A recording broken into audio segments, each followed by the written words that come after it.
पत्नी ने अपने पति को मरवा दिया अपने आशिक के साथ मिलकर, और सांप को वहाँ पे रखा गया नॉर्मल वारदात दिखाने के लिए। जी जी बिल्कुल। कितनी सच्चाई है इसमें? ये तो 100% सच्चाई है, इसमें कोई शक नहीं है। नमस्कार दोस्तों, आप सभी का स्वागत है एक और नई वीडियो के साथ। आज हम लोग पहुंचे उत्तर प्रदेश के मेरठ शहर के एक छोटे से गांव अकबरपुर में। आपको सामने बोर्ड दिख जाएगा। यहाँ पर एक वारदात हुई है। एक पत्नी ने अपने आशिक के साथ मिलकर अपने पति का गला दबाकर हत्या कर दी गई, और उसको एक नॉर्मल वारदात दिखाने के लिए एक सांप को उसके पास में लटाकर उसे कटवाया। जानेंगे ग्रामीण यहाँ पे बैठे हुए, इनसे बातें करेंगे कि कितनी सच्चाई है इसमें, आखिरकार कैसे इस घटना को अंजाम दिया गया। नमस्कार जी। नमस्कार जी, नमस्कार भाऊ जी। जो यहाँ पर ये घटना हुई है इस गांव के अंदर, जी, ये सुनने में आया है कि एक पत्नी ने अपने पति को मरवा दिया अपने आशिक के साथ मिलकर, और सांप को वहाँ पे रखा गया नॉर्मल वारदात दिखाने के लिए। जी जी बिल्कुल। कितनी सच्चाई है इसमें? ये तो 100% सच्चाई है, इसमें कोई शक नहीं है। क्योंकि ये जो अपराधी थे, दोनों अपराधी, उन्होंने भी ये स्वीकार किया कि हमने जो है ना ये सपेरा 1000 रुपये का हम सांप लाए और हमने उसके नीचे दबाया और उसकी गला घोट के हत्या की। ये तो बात 1000 रुपये में सांप को खरीदा गया? हाँ, 1000 में सपेरे से सांप खरीदा गया। सपेरा भी पकड़ा गया। वो उसने कहा जी हम इससे सांप ले गए थे, ये कह के ले गए थे कि हम जागरण करने जा रहे हैं, उसके लिए हमें चाहिए।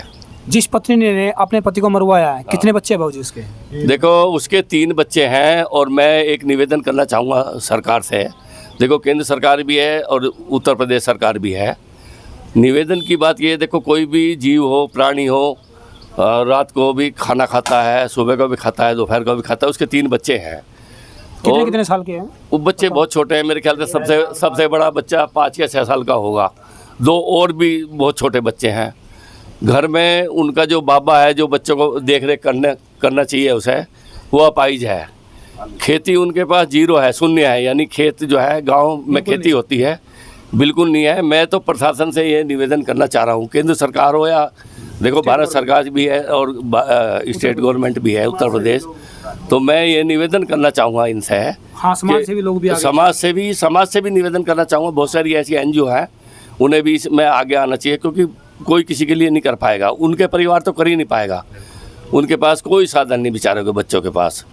तो मैं ये निवेदन करना चाहूँगा प्रशासन से, शासन से, या NGO वगैरह हैं बहुत सारी, उन बच्चों के लिए कुछ व्यवस्था कराई जाए जो उनकी खाने पीने का हो सके जुगाड़। हाँ, बाप का साया सर से, क्योंकि वे बच्चे इस लायक भी नहीं कि उन्हें मान लो समाज छोड़ दे या परिवार छोड़ दे कि भीख मांग के लिया हो। वो बेचारे इस लायक भी नहीं है, उनके पास कोई साधन नहीं है, जबकि उनकी जीविका चलाने के लिए कुछ तो होना चाहिए, और बिल्कुल उनके पास कुछ नहीं है।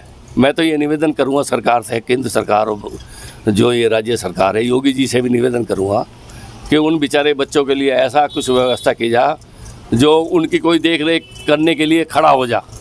जब उनको 10 रुपये मिलेंगे, हो सकता हम ही उनकी सेवा करनी शुरू कर दें, क्योंकि सबको जो है ना अपने परिवार चलाना होता है, और परिवार चलाने के लिए धन की आवश्यकता है। धन उनके पास है नहीं बेचारा। बिल्कुल बिल्कुल। देखिए मैं आपको बताना चाहता हूँ कि जैसा यहाँ पर बाबूजी बता रहे हैं कि 3 बच्चे हैं, सर से पिता का छाया उठ चुका है साया, और माँ है वो जेल के अंदर है, उनके दादाजी है वो अपाहिज है।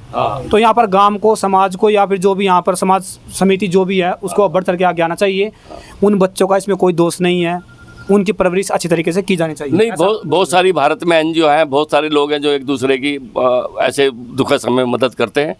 ये बच्चे वास्तव में मदद के लायक है, क्योंकि ये भोजन भी चाहिए, दूध में बच्चे दूध भी चाहिए।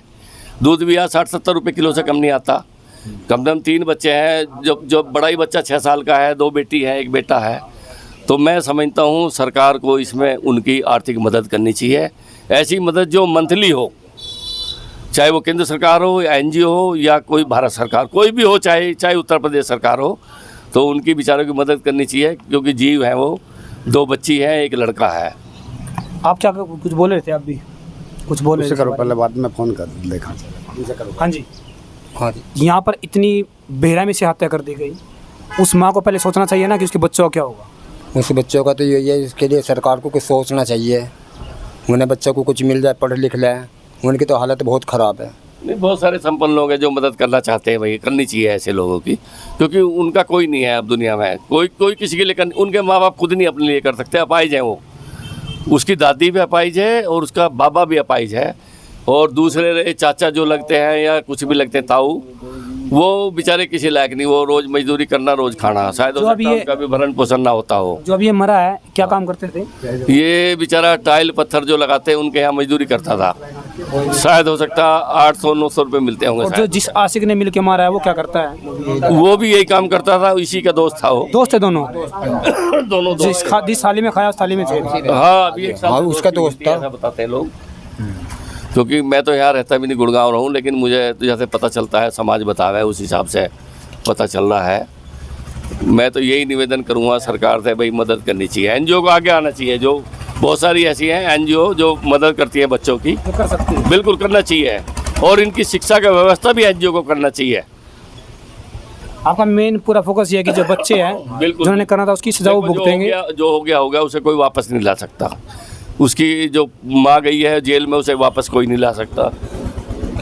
पिता जो संसार छोड़ के चला गया उसको वापस नहीं ला सकता। लेकिन जो जीव बचे हैं उनका भरण पोषण की व्यवस्था होनी चाहिए। हाँ जी, होना चाहिए जी। ये बहुत बुरा हुआ, यहाँ बहुत बुरा हुआ। अगर उनके बच्चों के लिए कुछ भी सरकार सहायता कर सके या समाज सहायता कर सके, करनी चाहिए, जिससे वे ताकि अपना पालन पोषण कर सके आगे के लिए। उनकी बहुत लंबी ज़िंदगी है अभी तो बच्चे भी छोटे छोटे ही हैं, 2 साल का, 3 साल का, 4 साल का, 5 साल का, ऐसे बच्चे छोटे छोटे, बहुत छोटे छोटे बच्चे। देखिए यहाँ पर जो ग्रामीण थे बैठे हुए थे, उन्होंने बताया कि जो यहाँ पर जिन्होंने गुनाह किया है वो सज़ा भुगतेंगे, वो जेल के अंदर जा चुके हैं। लेकिन जो 3 मासूम जिंदगियाँ हैं उनको सुधार किया जाए, आगे पढ़ाया जा सके, पालन पोषण का जिम्मेदारी कोई उठा सके। ये उम्मीद लगा रहे हैं कि कोई ऐसे आगे आए और उनकी मदद करे। जल्द मिलेंगे नए वीडियो के साथ, तब तक के लिए बने हमारे साथ। जय हिंद, जय भारत।